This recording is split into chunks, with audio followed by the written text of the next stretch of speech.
مراقبہ کر کے بہت کچھ پتہ چل جاتا ہے. حضور فیوچر نہیں بتا سکتے آپ. فیوچر تو نہیں. دیکھیے آپ جب یہ کہہ رہے ہیں تو پھر مجھے please correct me if I am wrong. یہ سورہ نمل کی آیت ہے, آیت مبارکہ ہے, اس کا مفہوم ہے کہہ دیجئے آسمانوں اور زمین میں اللہ کے سوا کوئی غیب نہیں جانتا, بے شک, اور نہ وہ یہ جانتے ہیں کہ کب اٹھائے جائیں گے. بے شک, ٹھیک, ایسا ہی ہے. واضح پیغام ہے. کوئی انسان پیر ولی جن عامل غیب نہیں جانتا سر. جی جی, ٹھیک, نبی صلی اللہ علیہ وسلم کو غیب کا ذاتی علم نہیں. بے شک. سورہ اعراف ہے, کہہ دیجئے میں اپنی ذات کے لیے نہ کسی نفع کا اختیار رکھتا ہوں نہ نقصان کا, مگر جو اللہ چاہے, اور اگر میں غیب جانتا ہوتا تو بہت سی بھلائیاں حاصل کر لیتا اور مجھے کوئی نقصان نہ پہنچتا.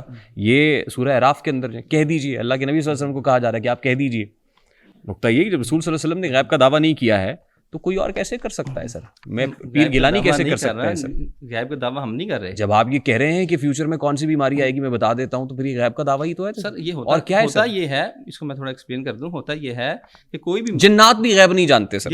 یہ سورہ سبا ہے, سورہ سبا. پھر جب سلیمان علیہ السلام پر موت کا فیصلہ ہم نے نافذ کر دیا تو جنات کو ان کی موت کا پتہ نہ چلا, مگر زمین کے کیڑے نے جو ان کے عصا کو کھاتا رہا, پھر جب وہ گر پڑے تو جنات پر ظاہر ہو گیا کہ اگر وہ غیب جانتے ہوتے تو اس ذلت کے عذاب میں نہ رہتے. جی, جنات بھی مستقبل غیب نہیں جانتے سر. صرف مراقبے سے پتہ چل جاتا ہے, استخارے سے پتہ چل جاتا ہے.